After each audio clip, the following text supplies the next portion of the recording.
Good evening, everybody. But I hope everybody is fine. Everybody is doing well. So, Bajay, today we have to start up with second chapter of chemistry. We have already finished one chapter from light, that is refraction and reflection of light. वो हमने अपना previous class में खत्म किया था. So today we are going to start up with acid, bases and salts.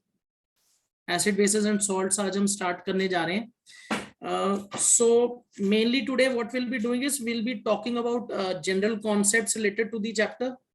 We'll be talking about indicators, how do we define acids, acids के कुछ general properties. ये कुछ portions है बच्चे जो आज हम discuss करेंगे.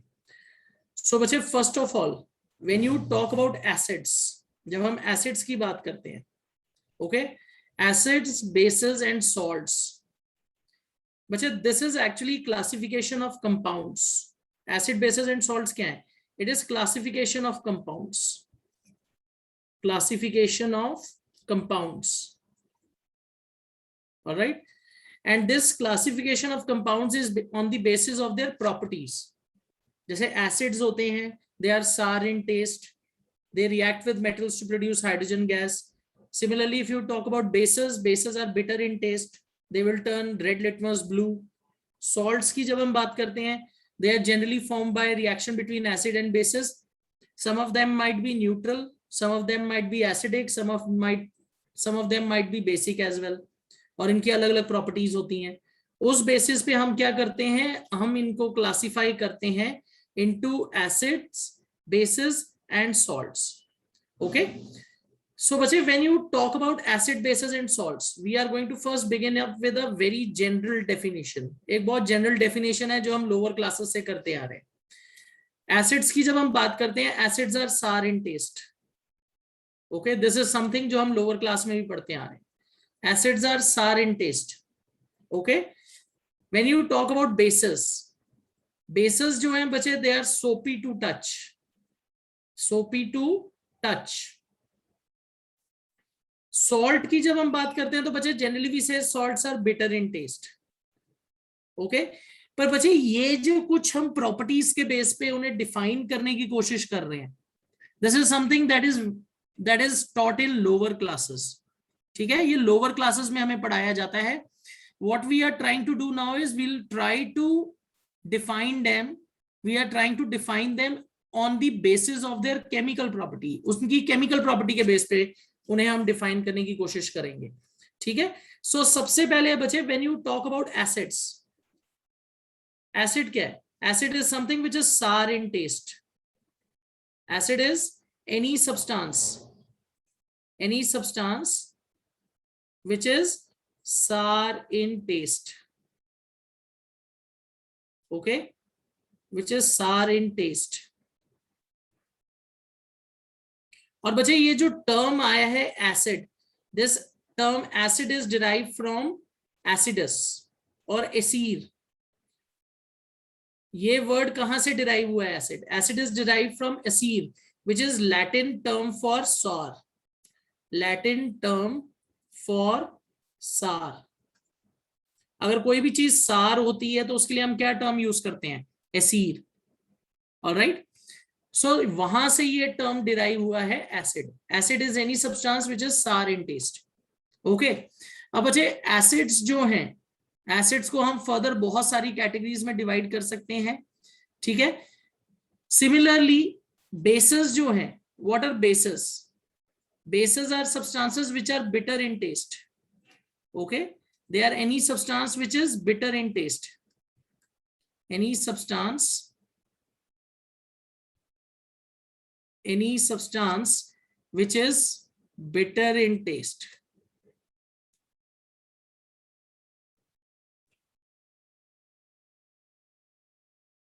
Bitter in taste or soapy to touch.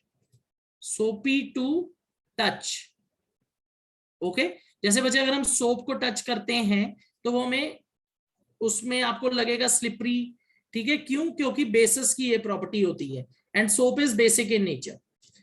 If you talk about salt, salt जो है बच्चे, it is formed by reaction between acid and bases. Salt क्या होता है? It is formed by reaction. It is formed by reaction between, it is formed by reaction between acid and base. Reaction between acid and base. पर बच्चे problem ये है कि अगर हम डेफिनेशन देखते हैं, एसिड सार है टेस्ट में, बेसेस है जो बिटर है टेस्ट में या टच करने पे सोपी है, salt is something which is form between reaction between acid and base, और उसका टेस्ट भी डिपेंड करेगा किस टाइप का कंपाउंड है। पर बच्चे प्रॉब्लम ये है, आप किसी भी अननोन सब्सटेंस को उठा के टेस्ट नहीं कर सकते।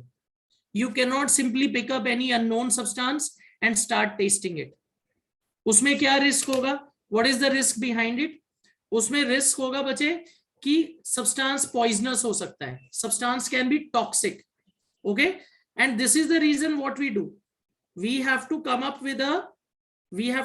With a different way of testing whether a substance is acidic, basic और न्यूट्रल। ठीक है, तो बच्चे हम कैसे टेस्ट करेंगे कि कोई चीज एसिडिक है, बेसिक है या न्यूट्रल है? How will we test? We will use indicators. किसी भी अननोन सब्सटेंस को हम उठा के टेस्ट नहीं कर सकते, टच करके नहीं देखेंगे, because that can be harmful, it can be corrosive. So for testing the nature of substances, what we use? We will use indicators. तो इंडिकेटर्स के बारे में बच्चे हम पहले थोड़ी सी जनरल डिस्कशन करेंगे। These are very important, board exam में भी इनके ऊपर बेस्ड क्वेश्चंस पूछे जाते हैं। So we should have a knowledge about indicators. Okay, what are indicators? Indicators are substances. They are substances which will help to judge. They are substances which help to judge. Yeah, which helps to determine. Which helps to determine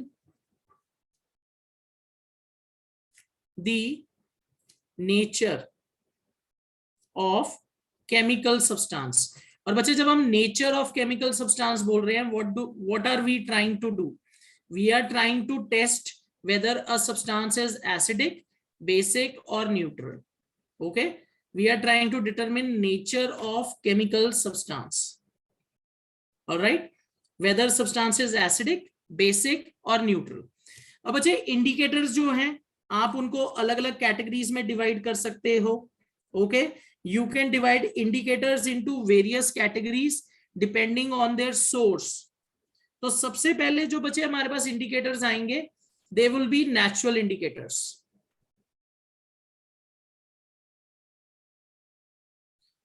Okay, see Anisha, when you are talking about acids are substances which are sour in taste. तो चाहे natural acid हो चाहे mineral acid हो, all acids are sour. They are all what to say, ये सब क्या होंगे? they will be sour in taste. ऐसा नहीं होता कि मिनरल एसिड सार नहीं होंगे। और बच्चे इसका प्रूफ क्या है? अब आप बोलोगे इसका प्रूफ क्या है, हमने क्या एसिड को टेस्ट करके देखा है? यस, आप उसे बहुत ज्यादा डाइल्यूट करके बच्चे क्या कर सकते हो? टेस्ट कर सकते हो। पर बच्चे हम अननोन सब्सटेंसेस को उठा के कभी टेस्ट नहीं करेंगे, ये चीज हमें याद रखनी है। सो वेदर ऑर्गेनिक एसिड और मिनरल एसिड, उसका टेस्ट सार ही होगा। ओके, तो ये चीज हम क्या करेंगे? we'll be relying on this definition, पर इंडिकेटर को यूज करना है क्योंकि किसी भी अननोन सब्सटेंस को हम क्या नहीं कर सकते, you cannot simply pick that up and start tasting or touching it. ठीक है, तो ऐसा नहीं कर सकते हम। Is that clear everybody? Okay, all right, चलो। So बच्चे we'll be first picking up natural indicators. अब बच्चे when you talk about natural indicators कौन से indicators हैं? which are available from nature. These are natural substances, or you can say they are indicators which are available from organic sources. So natural indicators, they are available from natural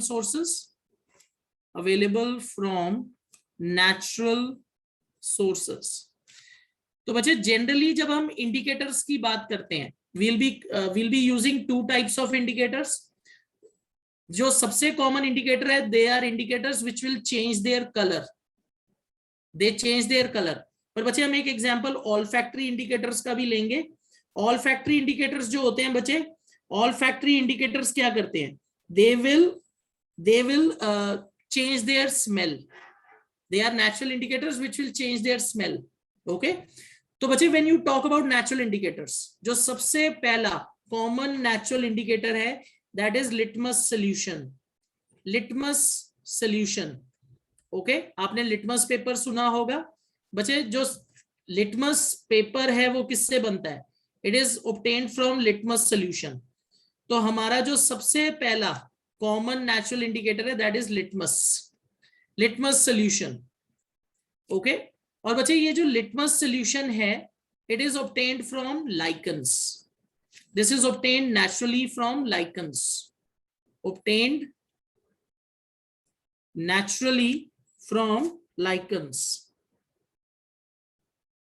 okay, litmus solution is obtained naturally from lichens.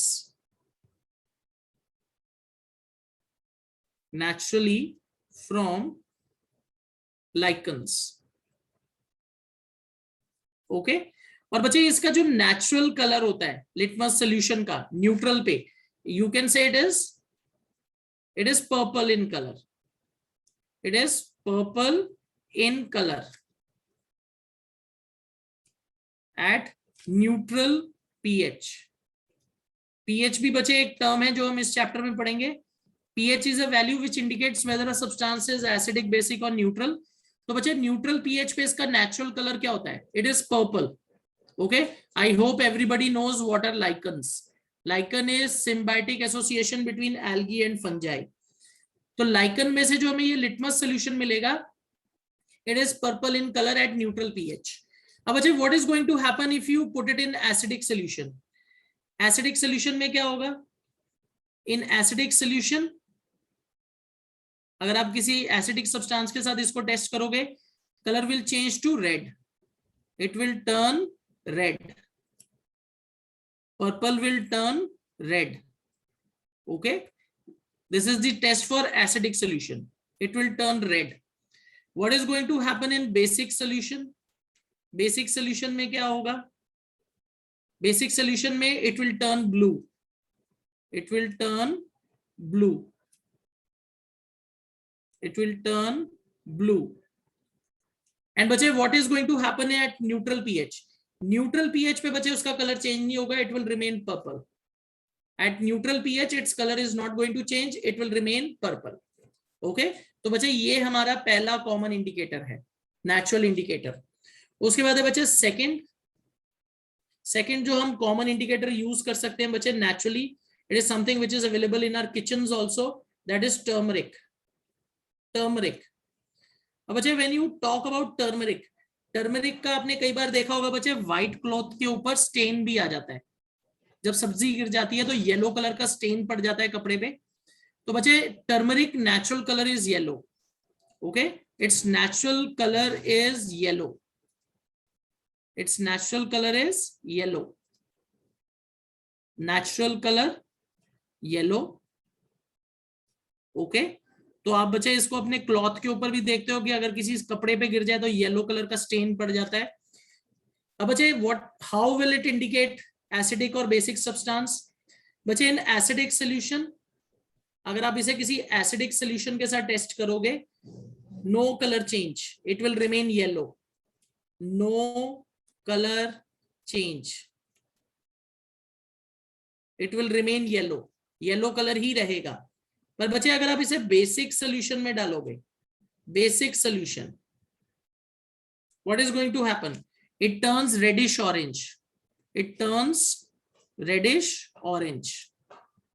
ये बच्चे आपने notice किया होगा जब हम अपने कपड़ों को धोते हैं जिसपे येलो स्टेन है टर्मरिक का, तो वो जो स्टेन है it will turn reddish orange on coming in contact with soap or detergent.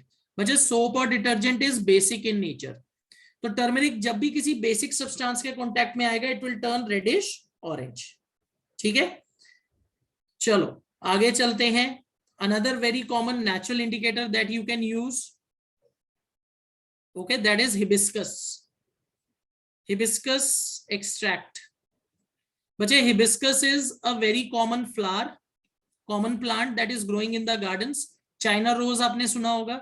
China rose has big red colored flowers. Hibiscus, commonly known as China rose. Alright, ये commonly garden में grow करता है. अब बच्चे इसके अगर हम petals को लें और इनके petals को अगर हम boil करें, you will get a extract. उस extract को हम indicator की तरह use कर सकते हैं. Okay, petals of China rose flower. Petals of this flower can be boiled. Flower can be boiled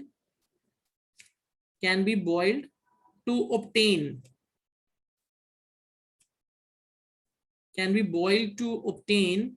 a natural indicator.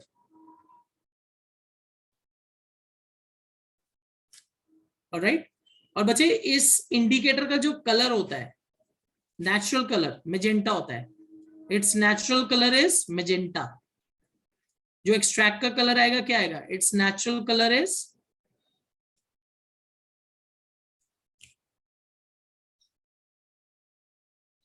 sorry, not magenta. Natural color is reddish. Sorry, its natural color is reddish. Reddish सा tinge होगा बच्चे, ठीक है, reddish colour होगा क्योंकि China rose भी red colour का होता है. अब बच्चे अगर आप इसको एसिडिक सोल्यूशन में डालोगे, व्हाट इज द टेस्ट? अगर आप इसको एसिडिक सोल्यूशन में डालोगे, what is going to happen? It turns dark red और magenta. It turns dark red or magenta. इसका कलर क्या हो जाएगा? डार्क रेड या मेजेंटा हो जाएगा. And in basic solution,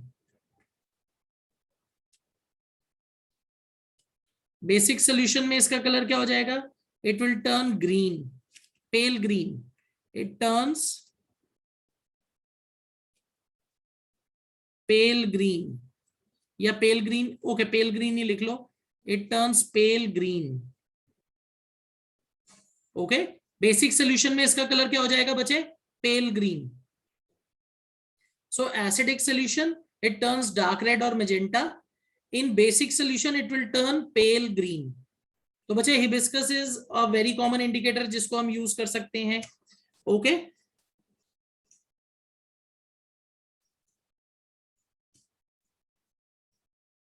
okay, another very common indicator that you can use, natural indicator, is red cabbage. बच्चे red cabbage extract को भी आप यूज कर सकते हो. रेड का कैबेज आपने मार्केट में देखी होगी, इट इज कॉमनली अवेलेबल. उसको भी हम बॉईल करके उसका एक्सट्रैक्ट बना सकते हैं. So red cabbage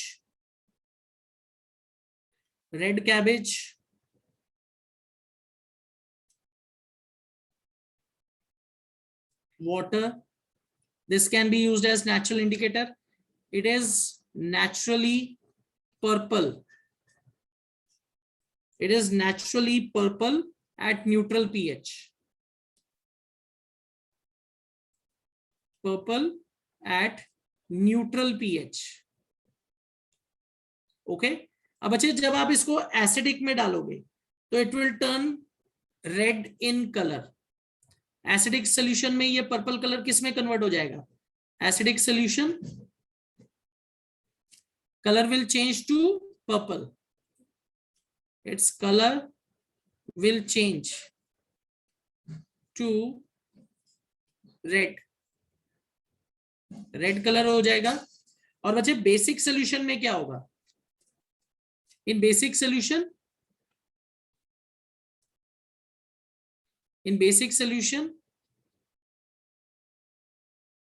it will turn green or yellow.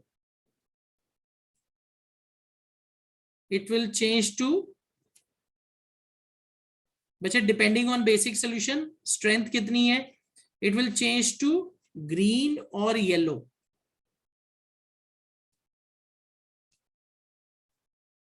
All right. तो बच्चे ये कुछ कॉमन इंडिकेटर्स हैं जो हम यूज कर सकते हैं, जहां आप कलर चेंज से क्या कर पाओगे? डिसाइड कर पाओगे whether substance is acidic, basic, neutral. अब बच्चे कुछ इंटरेस्टिंग नेचुरल इंडिकेटर्स हैं जिनको हम कहते हैं ऑल फैक्ट्री इंडिकेटर्स, इनको भी मैं नेचुरल इंडिकेटर के अंदर ही डाल रहा हूं. These are indicators which change their smell.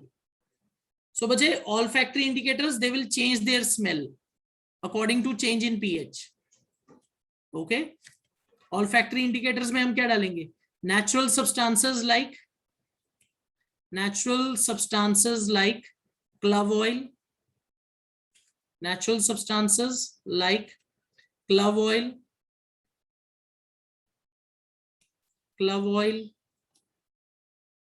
vanilla essence,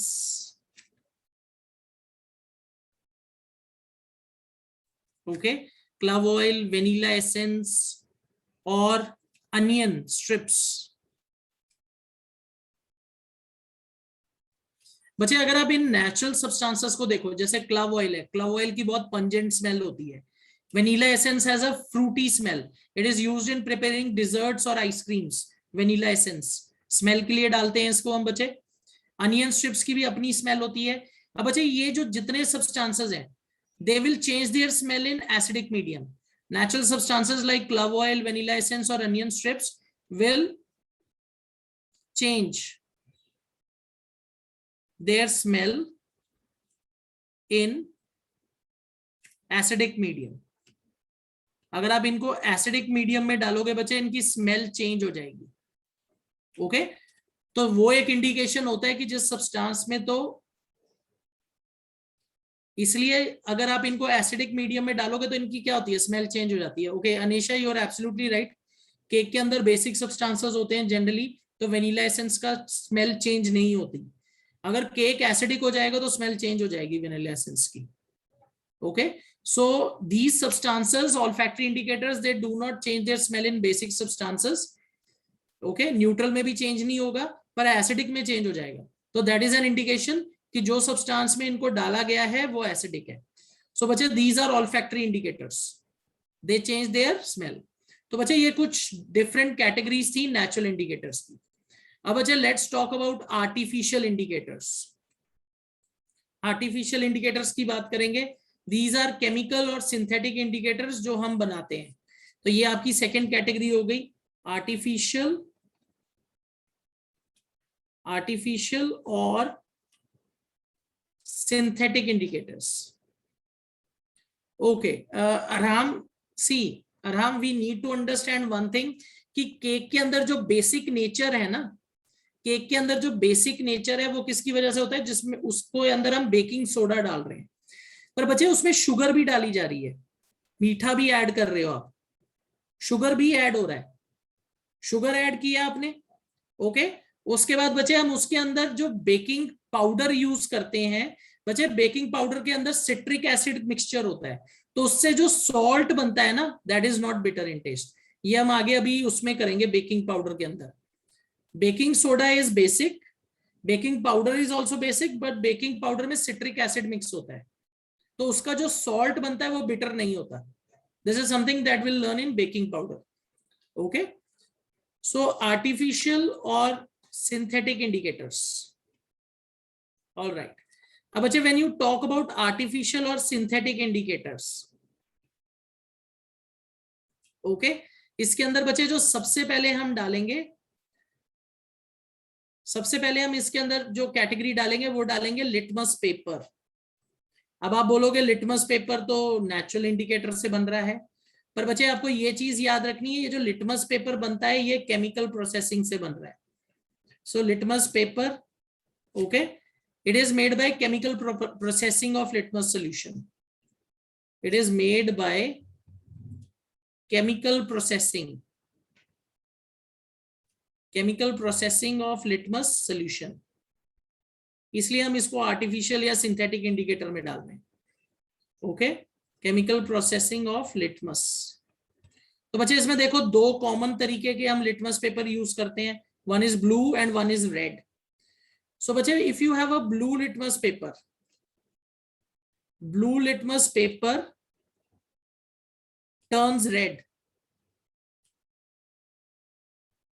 turns red in acidic solution.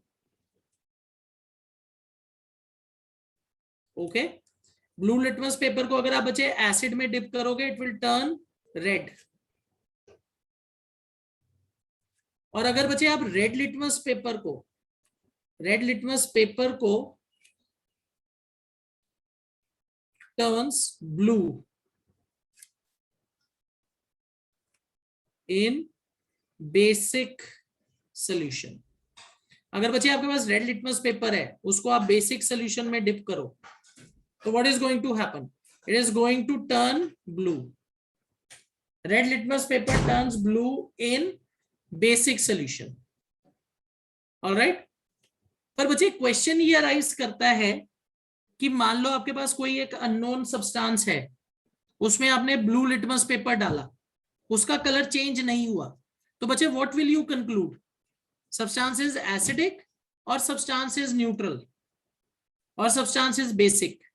क्या आप कंक्लूड करोगे? अगर मैंने ब्लू लिटमस पेपर को एक अननोन सब्सटेंस में डिप किया और ब्लू लिटमस पेपर का कोई कलर चेंज नहीं हुआ, तो बच्चे what will you conclude? Okay, Alok is saying कि अगर हम ब्लू लिटमस पेपर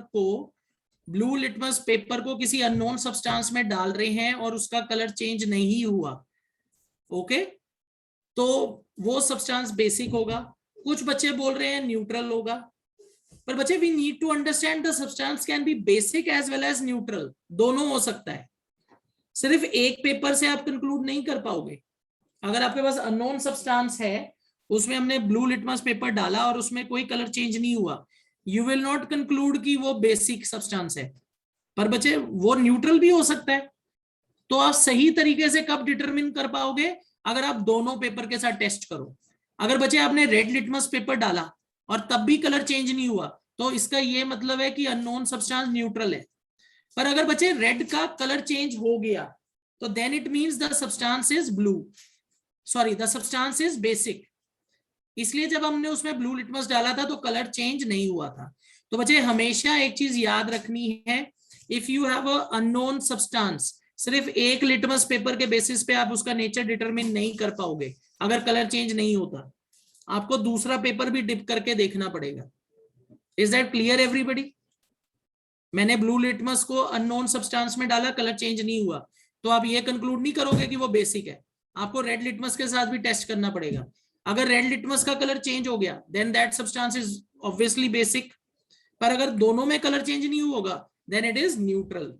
कभी भी एक लिटमस पेपर से आप कंक्लूड नहीं करोगे। ठीक है, ये चीज याद रखनी है। ऑल राइट, चलो लेट्स मूव ऑन। सेकेंड जो बचे हमारे पास, बहुत कॉमन एक आर्टिफिशियल इंडिकेटर होता है, that is phenolphthalein. Phenolphthalein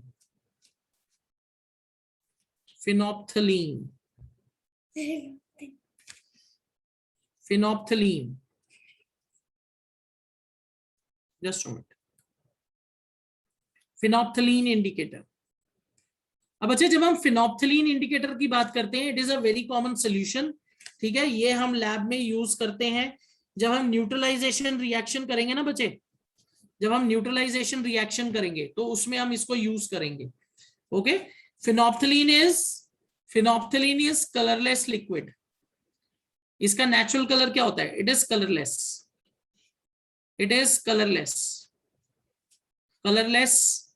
liquid.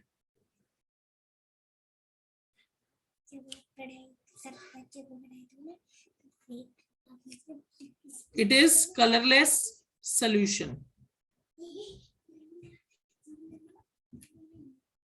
It is colourless solution. और बच्चे आपको एक चीज यहाँ ये याद रखनी है, कई बच्चे इसको सोचते हैं कि कलरलेस का मतलब होता है व्हाइट। बच्चे व्हाइट में बहुत फर्क होता है। व्हाइट जैसे मेरा ये पेपर का बैकग्राउंड है, कलरलेस का मतलब होता है नो कलर, लाइक वाटर। तो कई बच्चे फिनोप्थलीन का नेचुरल कलर व्हाइट लिख देते हैं, व्हाइट और colourless. That is wrong. Please, you will not say that it is white in colour, it is colourless. अब बच्चे जब आप इसको टेस्ट करोगे in acidic substance or acidic solution में there will be no color change.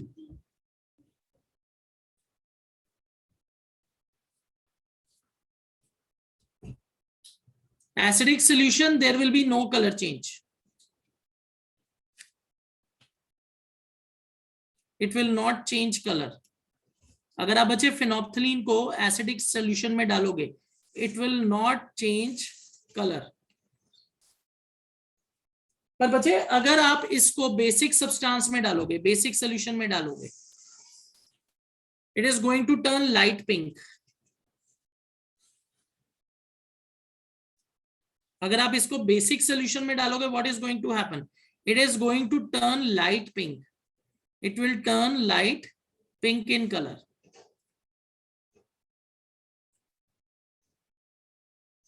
Turn light pink in color.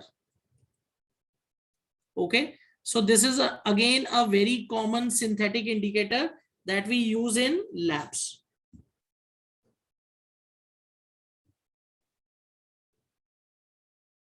Okay, उसके बाद है बच्चे मिथाइल ऑरेंज। मिथाइल ऑरेंज ये एक आप कॉमन इंडिकेटर है आर्टिफिशियल, ये भी आप याद रख सकते हो, methyl orange.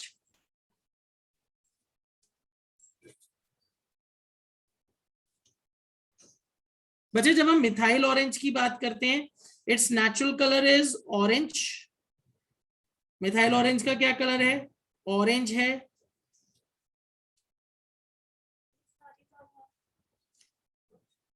It is orange in colour.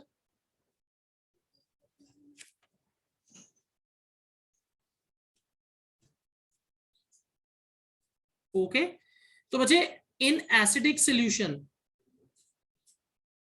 Acidic solution में इसका कलर क्या हो जाएगा? Acidic solution it will turn red. Acidic solution it turns red in colour, turns red in colour. All right, in basic solution what is going to happen? It is going to turn yellow. Basic solution में क्या होगा बच्चे? It will turn yellow. It turns yellow in color. Yellow in color. Okay, it turns yellow in color.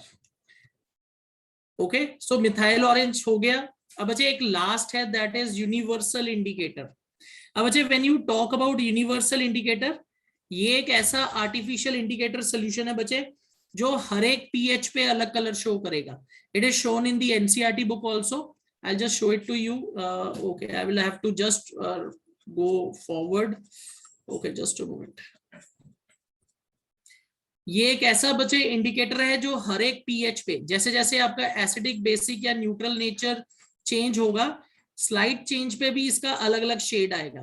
तो बच्चे universal indicator is one thing. Universal indicator जो है, it has a very great utility. हम उससे pH को determine कर सकते हैं। You will get an idea. Okay, yes, pH paper की तरह। ओके, पीएच पेपर की तरह होता है बच्चे universal indicator. Just a minute, I will have to scroll through, आगे जाना पड़ेगा मुझे। All right, I think it is where pH is discussed. Okay, just a moment.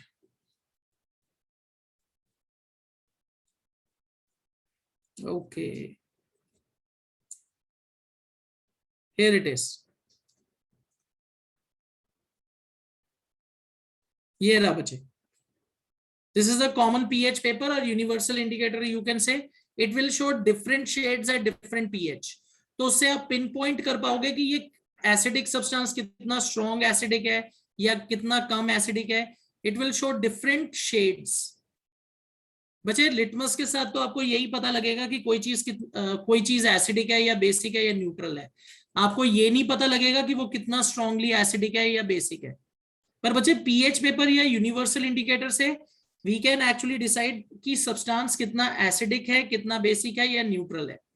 So, this is a very useful tool that we use in labs. Okay, pH paper or universal indicator. So, बच्चे universal indicator क्या करता है? It will show different color shades at different papers or different pH ranges. बच्चे universal indicator is actually a mixture of many chemical substances. इसके अंदर बहुत सारे chemical substances mixed होते हैं। तभी ये हर एक पीएच पे अलग अलग शेड दिखा पाता है। Okay, universal indicator is solution, universal indicator is solution. PH paper जो होता है वो पेपर की फॉर्म में। ओके, सो यूनिवर्सल इंडिकेटर और pH paper, it will show different pH, sorry, it will show different shades, it will, या आप कह सकते हो it shows different shades, it shows different shades of color, it shows different color shades, it shows different color shades at different pH। pH का मतलब होता है बच्चे ये एक न्यूमेरिकल वैल्यू है जिससे हम डिसाइड करते हैं कि सब्सटेंस कितना एसिडिक है, बेसिक है या न्यूट्रल है। तो ये pH का कॉन्सेप्ट आगे हमें चैप्टर में करना है। तो बच्चे यूनिवर्सल इंडिकेटर और pH paper, it is more better, it is more efficient और यूजफुल। रीजन बीइंग बच्चे इससे आपको अलग अलग शेड दिखेंगे और आप उससे अलग अलग pH को डिटरमिन कर पाओगे। बच्चे अगर स्कूल खुलेंगे, आई थिंक स्कूल खुल जाएंगे थोड़े दिनों में आपके, तो बच्चे प्रैक्टिकल है इनके एसिड बेसिस सॉल्ट्स में कॉमन इंडिकेटर्स के साथ क्या है, कॉमन इंडिकेटर्स के साथ प्रैक्टिकल्स करने हैं आपको लैब में। So if schools open you can obviously go ahead with the practicals, नहीं तो बच्चे यूट्यूब पे इन सारे इंडिकेटर्स की वीडियोस पड़ी होती है। बच्चे एक वेबसाइट है अमृता ऑनलाइन लैब्स। ओके, तो उसके अंदर क्या होगा, आप जाके इनको वर्चुअली भी देख सकते हो और उसमें उन्होंने वीडियोस भी डाली होती है। अमृता ऑनलाइन लैब्स में देर आर वीडियोस। ओके, अगर आपके क्लास टीचर्स ने ऑनलाइन प्रैक्टिकल करके दिखाए तो that is very good. Anesha is saying हमने ऑनलाइन प्रैक्टिकल किया है, okay that is very good. पर बच्चे फिजिकली तो आप तभी कर पाओगे जब आप लैब में जाओगे खुद।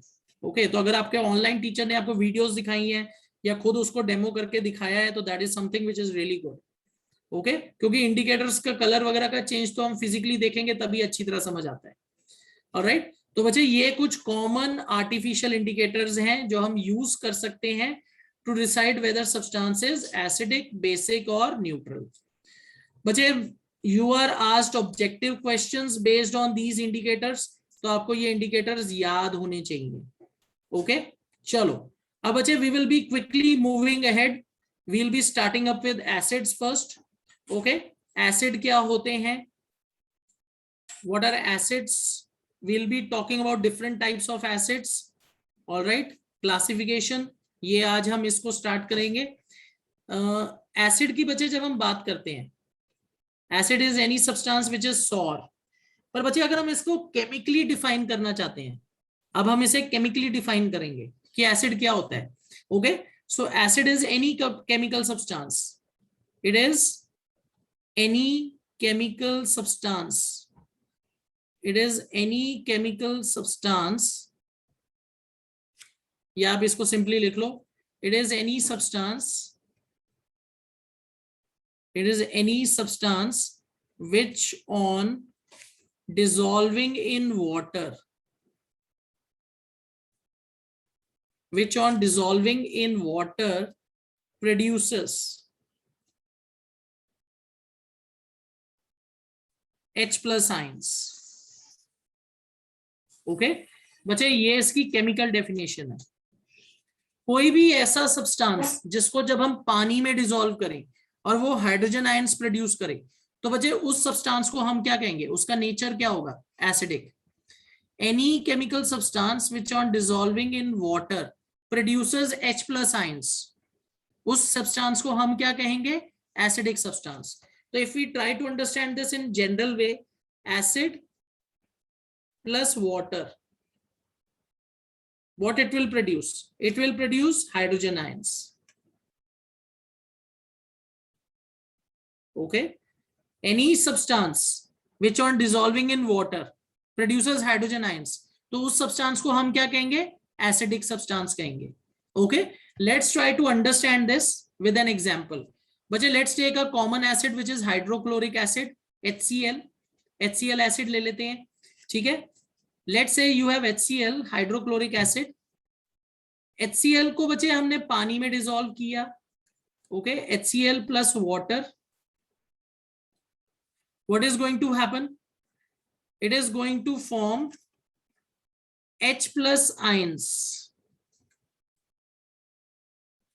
plus Cl minus ions.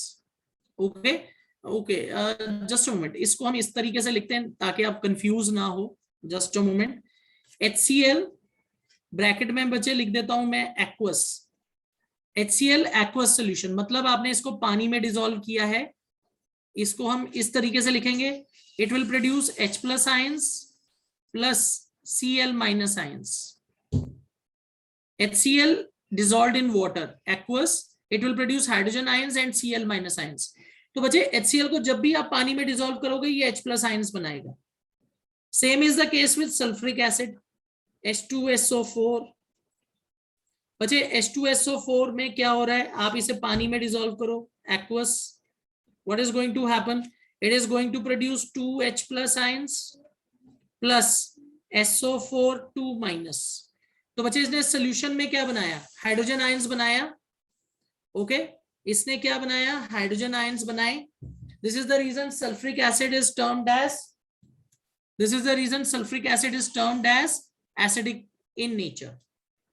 Okay, अब बच्चे क्वेश्चन ये है कि ये जो H प्लस आयंस बने क्या ये ऐसे ही बनेंगे, एक्चुअली होता क्या है. Let's try to analyse this. आपके पास HCl है, HCl है, आपने इसको वाटर में डिसॉल्व किया. Okay, what is going to happen, H plus, ये जो बचे आयंस बने H plus, they are going to combine with water, और सोल्यूशन में क्या बनेगा, H3O plus plus Cl minus. Actually होता क्या है बच्चे, जब आप एसिड को पानी में मिलाते हो तो एसिड आयनाइज हो जाता है और उसमें हाइड्रोजन आयंस बनते हैं, और वो जो हाइड्रोजन आयंस है वो इंडिपेंडेंटली एग्जिस्ट नहीं करते, वो वाटर मॉलिक्यूल के साथ कंबाइन होकर हाइड्रोनियम आयंस में कन्वर्ट हो जाएंगे. These H plus ions which are formed in water, they are going to combine with water to form hydronium ions. Okay, so H2O plus H plus, this will give me H3O plus. और बच्चे इन ions को हम क्या बोलते हैं, these ions are known as hydronium ions. In ions को हम क्या बोलते हैं, हाइड्रोनियम आयंस. ओके, तो बच्चे H प्लस आयन तो बन रहे हैं, एसिड को आपने डिसॉल्व किया, H प्लस आयन वो प्रोड्यूस करेगा. पर बच्चे ये जो H प्लस आयंस हैं, they can not exist independently, they will combine with water to form hydronium ions. तो देखो ये क्वेश्चन कैसे पूछा जाता है, क्वेश्चन कैसे पूछा जाता है, what is formed, या आप लिख सकते हो y, okay, just a moment. When as, okay, let's not put it as a question, इसको ऐसे लिख लेते हैं, when acids are dissolved, when acids are dissolved in water, what happens, जब आप एसिड को पानी में डिसॉल्व करते हो क्या होता है, they ionize or dissociate, they ionize to form, they ionize to form hydrogen ions. क्या होगा, they will ionize to form hydrogen ions. और बच्चे ये जो हाइड्रोजन आयंस है, they cannot exist independently in the solution. These H plus ions, these H plus ions cannot exist independently. ये solution में बच्चे इंडिपेंडेंटली एग्जिस्ट नहीं कर सकते. These H plus ions cannot exist independently in solution. In solution and combined with water molecules, and combined with water molecules, with water molecules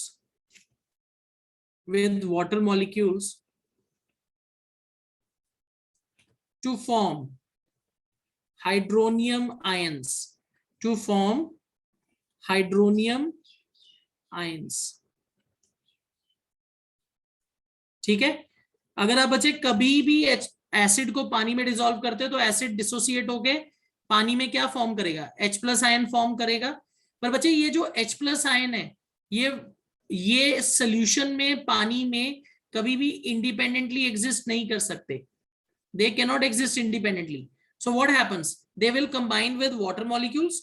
वो water molecules के साथ combine करेंगे और क्या फॉर्म करेंगे, हाइड्रोनियम आयंस. तो इसको हम कैसे लिखेंगे, H+, ये एसिड से जो हाइड्रोजन आयंस बने हैं, H+ plus water, it will form H3O+. Okay, तो सोल्यूशन में एसिड हाइड्रोजन आयंस बनाएगा पर वो कभी भी एग्जिस्ट नहीं करते independently. It will further combine with water molecules and it will form hydronium ions. तो हमें एसिड जब डिसॉल्व करेंगे वाटर में तो बच्चे क्या मिलेगा, you will get hydronium ions. In reality acid तो हाइड्रोजन आयन बना रहा है पर सोल्यूशन में आपको क्या दिखाई देंगे, hydronium ions. Is this clear, ये चीज समझ आ गई सबको, is this clear? All right, ठीक है. चलो अब बच्चे आगे चलेंगे. We are going to talk about types of acids. We are going to talk about types of acids.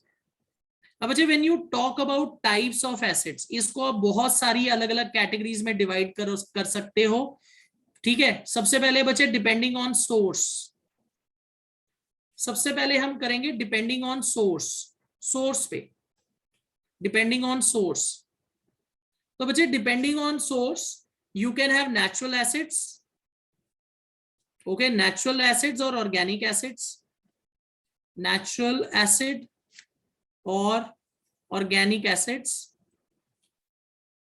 Okay, जो बच्चे सबसे पहले लिविंग ऑर्गेनिजम्स में डिस्कवर किए गए थे या जिनका मेजर सोर्स नेचुरल सोर्सेज हैं, तो वो एसिड्स हैं. These are obtained from natural sources. These are obtained या present, these are obtained from और are present in natural sources. ये बच्चे नेचुरल सोर्सेस के अंदर प्रेजेंट हैं. ओके, तो बच्चे ऐसे बहुत सारे नेचुरल एसिड्स और ऑर्गेनिक एसिड्स हैं.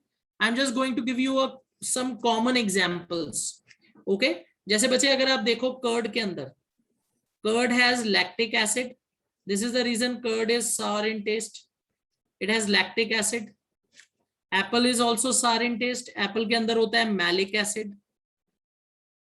Maleic acid. Then you have tamarind. Tamarind के अंदर होता है बच्चे tartaric acid. Tamarind, tartaric acid.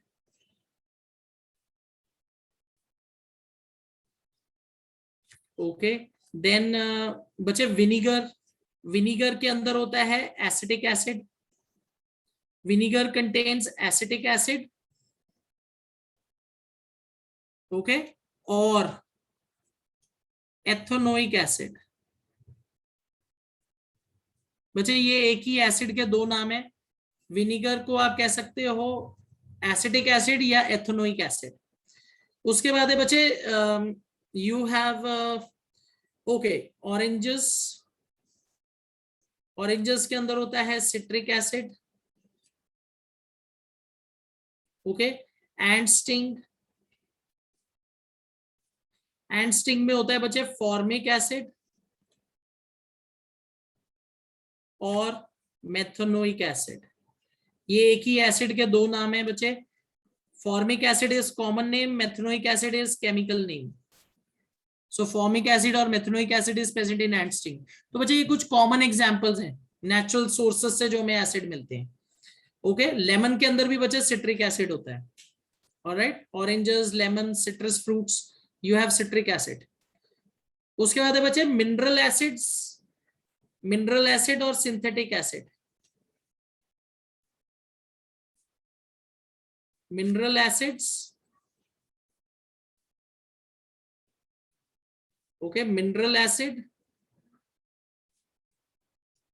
या सिंथेटिक एसिड्स। अब अच्छा ये एसिड्स हैं which are mainly absorbed from inorganic sources. They are prepared from inorganic sources.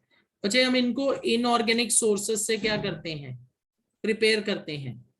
For example you have hydrochloric acid, HCl. It is a very strong acid, hydrochloric acid. Okay, HCl chemical formula लिख देता हूं मैं, HCl. Then you have sulfuric acid.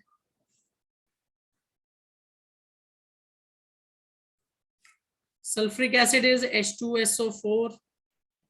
Then you have बचे nitric acid. Nitric acid is HNO3. You also have phosphoric acid. Phosphoric acid is H3PO4. Phosphoric acid, H3PO4. Then you have carbonic acid. बच्चे carbonic acid is present in cold drinks. तो carbonic acid, okay, it is H2CO3. तो बच्चे ये कुछ common acids हैं जो जिनके साथ हम डील करेंगे क्लास 10th में. Okay, all right. So hydrochloric acid is HCl, sulfuric acid is H2SO4, nitric acid is HNO3, phosphoric acid is H3PO4, okay, carbonic acid is H2CO3. All right, ये कुछ common mineral acids हैं जिनके साथ हम deal करेंगे.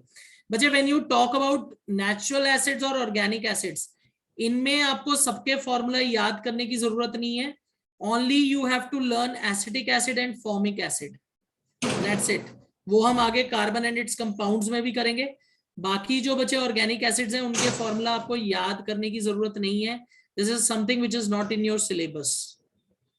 Okay, ये सब organic acids तब हम फॉर्मूला करते हैं जब +1 में हम कार्बन एंड इट्स कंपाउंड्स कर लेंगे. अभी इनके फॉर्मूलाज आपको याद करने की जरूरत नहीं है. ऑलराइट, तो ये बचे कुछ मिनरल एसिड्स हो गए. उसके बाद है बचे नेक्स्ट कैटेगरी जो आप करोगे, that is on the basis of their strength. Okay, on the basis of their strength. तो बच्चे जब आप स्ट्रेंथ की बात करते हो तो इसमें आप इसमें डालोगे वीक एसिड, स्ट्रॉन्ग एसिड. अब बच्चे what do we understand by weak acid और strong acid? What is weak acid? बच्चे weak acid is something which will not completely ionize in aqueous solution. Okay, so these are acids which do not completely dissociate,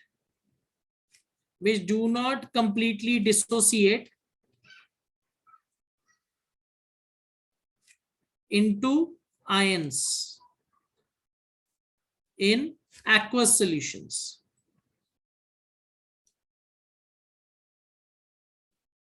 अब बच्चे what do we understand by this statement? इसका क्या मतलब है? इसका ये मतलब है बच्चे, let's say you have taken 500 ml of a particular acid. अभी मैं आपको एग्जांपल दूंगा. Let's say you have taken 500 ml of particular acid और आपने इसको 1 लीटर वाटर में डाल दिया. बच्चे वीक एसिड अगर होगा ना तो ये पूरा 500 ml डिसोसिएट नहीं होगा. लेट्स से इसका 230 ml डिसोसिएट हो गया, बाकी 270 आयनाइज नहीं होगा. तो बच्चे ऐसे जो एसिड्स होते हैं उनको हम वीक एसिड्स कहते हैं. वीक एसिड्स वो एसिड्स हैं which will not completely dissociate into ions in aqueous solution. आप जितना एसिड लोगे वीक एसिड का वो सारा डिसोसिएट नहीं होता. ओके, तो बच्चे इसमें हम कॉमन एग्जांपल लेंगे. हमारे जो ऑर्गेनिक एसिड्स हैं, organic acids are weak acids. Organic acids are weak acids. Organic acids are weak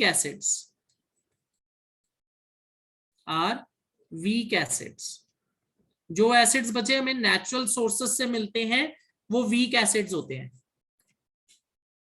okay, they are week.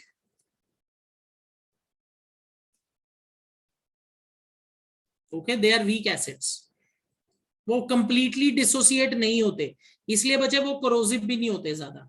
अगर आप बच्चे मिनरल एसिड में वीक एसिड का एग्जांपल याद रखना चाहते हो तो कार्बोनिक एसिड, कार्बनिक acid is weak acid. Alright, अब बच्चे बात करते हैं स्ट्रॉन्ग एसिड्स की। स्ट्रॉन्ग एसिड्स हैं बच्चे जो कंप्लीटली आयनाइज हो जाते हैं वाटर में, जितना भी वॉल्यूम डालोगे, चाहे 200 ml डालो, चाहे 500 ml डालो, चाहे 1 लीटर ले लो, बच्चे वो कंप्लीटली डिसोसिएट हो जाएंगे पानी में। सो स्ट्रॉन्ग एसिड्स कौन से हैं? स्ट्रॉन्ग एसिड्स दे, या आप लिख सकते हो these are acids, these are acids which completely dissociate. These are acids which are which completely dissociate. These are acids which completely dissociate into ions in aqueous solution. बच्चे इसका क्या मतलब है कि आप जितना मर्जी एसिड डाल दो पानी में, स्ट्रॉन्ग एसिड अगर होगा तो वो कंप्लीटली डिसोसिएट हो जाएगा। For example, if you take 1 litre of acid in 2 litres of water, if it is a strong acid वो पूरा डिसोसिएट हो जाएगा, उसका कोई भी वॉल्यूम नहीं बचेगा जो डिसोसिएट नहीं हुआ। 2 लीटर लिया वो भी डिसोसिएट हो गया। दिस इज द रीजन बच्चे hydrochloric acid is classified as strong acid. जितने आपके मिनरल एसिड्स हैं they are all strong acids except carbonic acid जो हमने लिखा है, HCl, HNO3, सल्फ्रिक एसिड। बच्चे these are all strong acids. आप इनकी जितनी मर्जी वॉल्यूम पानी में डालो वो कंप्लीटली डिसोसिएट हो जाएगी। ठीक है, is this clear everybody? Weak acid strong acid का कॉन्सेप्ट समझ आ गया सबको? Is this clear? All right, okay. चलो अब बच्चे next is based on their concentration. Next category is based on their concentration. अब बच्चे बेस्ड ऑन देयर कंसेंट्रेशन आप उसको क्लासिफाई करोगे कंसेंट्रेटेड एसिड या डाइल्यूट एसिड। बच्चे आपने क्लास 9th में कंसेंट्रेटेड सॉल्यूशन, डाइल्यूट सॉल्यूशन ये टर्म्स पढ़े हैं, तो ये ज्यादा मुश्किल नहीं होना चाहिए आपको समझना। कंसेंट्रेटेड एसिड कौन सा होगा? कंसेंट्रेटेड एसिड इज वन जिसमें वाटर की क्वांटिटी बहुत कम है, या nearly pure acid. What is concentrated acid? It is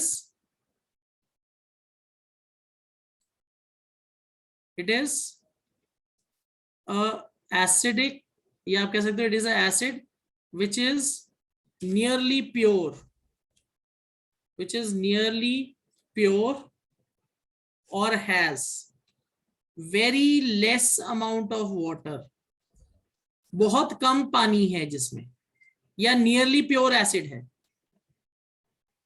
okay, तो उस एसिड को हम क्या कहेंगे? That would be called concentrated acid.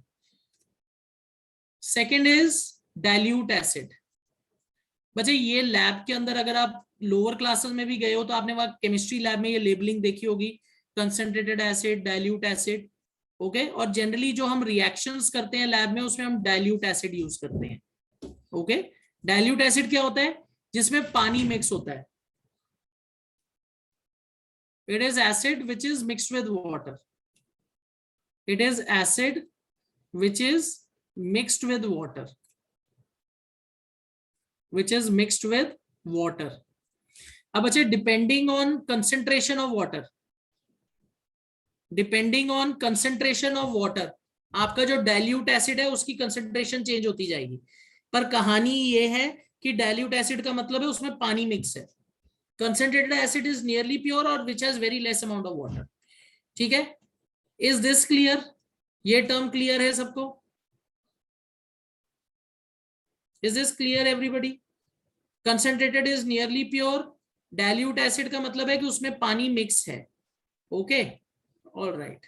चलो अब बच्चे इसी से रिलेटेड एक क्वेश्चन है जो बहुत इंपॉर्टेंट है। It is often asked in board exams.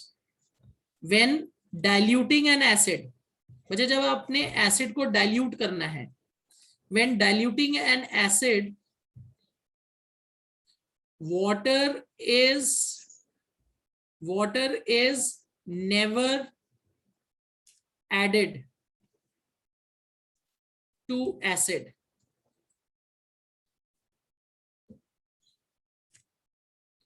whereas acid is added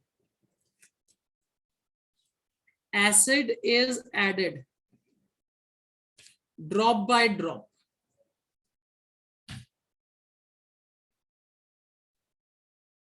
to water. Why? This is a very important question. और बच्चे ये प्रैक्टिकली भी आप करोगे, लैब में भी आपसे, प्रैक्टिकल में भी ये एक्सपेक्टेड है, क्वेश्चन आपसे पूछा जा सकता है, ठीक है। तो हमें बच्चे ये चीज समझनी है कि क्या डाइल्यूट, जब हमने एसिड को डाइल्यूट करना है तो हम एसिड में पानी डालेंगे कि पानी को एसिड में डालना है, कैसे करेंगे? आप बोलोगे इसमें फर्क क्या है, डाइल्यूशन ही तो करनी है, डाइल्यूशन ही तो करनी है। पर बच्चे ये एक बहुत इंपॉर्टेंट क्वेश्चन है, इसको करने का सही प्रोसीजर होता है। Okay, just a minute. हाँ जी अनेशा।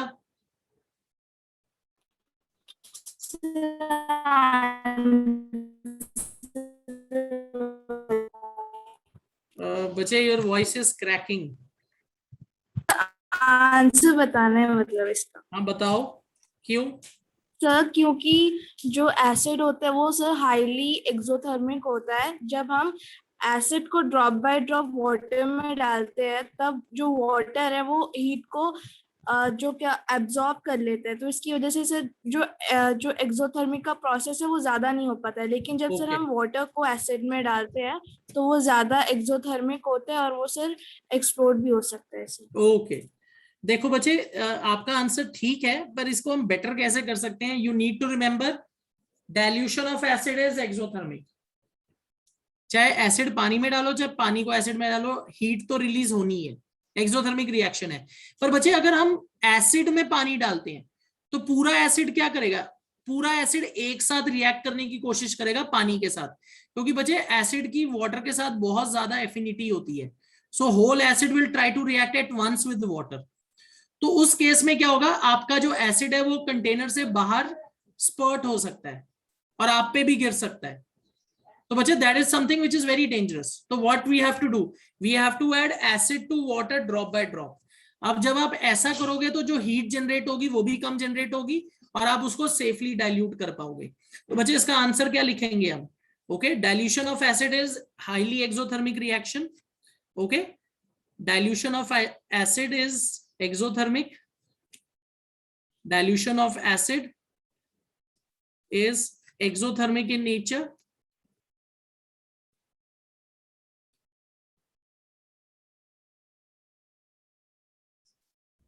dilution of acid is exothermic in nature. all right, अगर हम वाटर को ऐड करते हैं, if water is added to acid, if water is added to acid, if water is added to acid, if water is added to acid, what is going to happen? The acid may spurt out,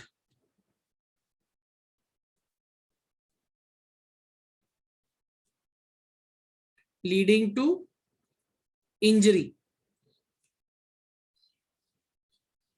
तो हम क्या करते हैं बच्चे, we add acid drop by drop. This is the reason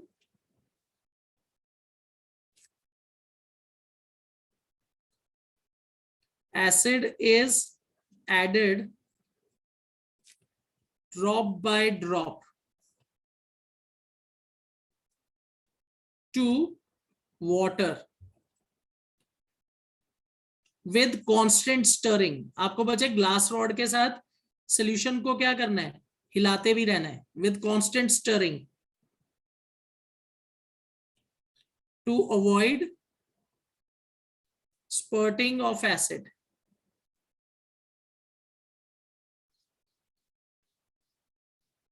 spurting of acid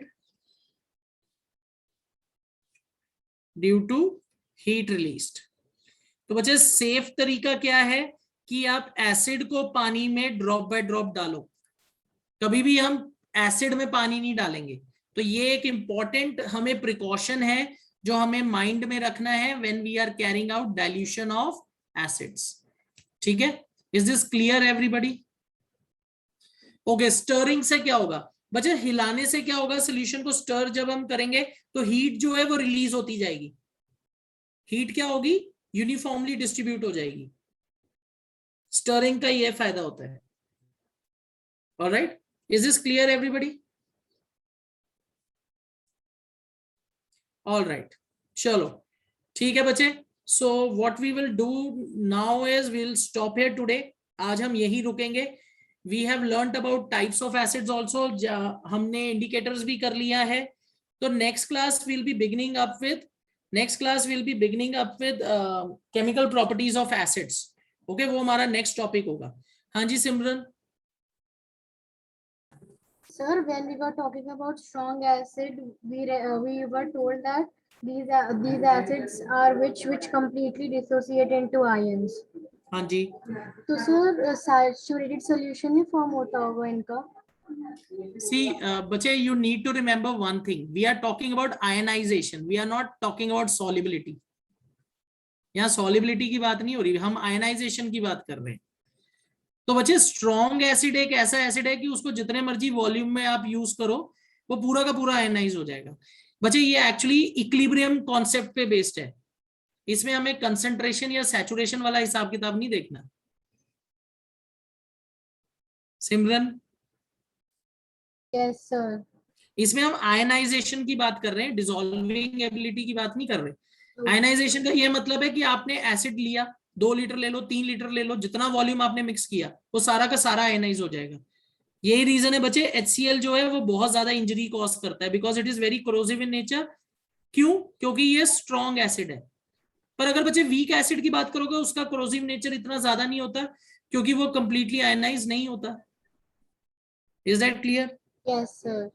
ठीक है, उस तरीके से सोचना है। Alright, okay sir. चलो सो बच्चे विल बी बिगिनिंग अप। हाँ जी बोलो, any other doubt? Sir, can you please send the PDF of the questions of this chapter on the group? So full chapter की questions. Okay, all right, ठीक है, I'll send that across. Okay, so बच्चे in the next class we'll be beginning up with chemical properties of acids. ठीक है, I think अब आपने realize किया होगा कि इसमें कितनी theory है। It has lots of equations, lots of theory. It's a very big chapter. But once we go through it, उसके बाद जब मेटल्स नॉन मेटल्स होगा उसमें बहुत सारे रिएक्शन दोबारा रिपीट होंगे, then it will take very less time. Acid bases and salts it will take very long time, क्योंकि इसमें हमें सॉल्ट प्रिपरेशंस करनी है, पीएच इंडिकेटर्स करने हैं, बहुत सारी इसमें थ्योरी है।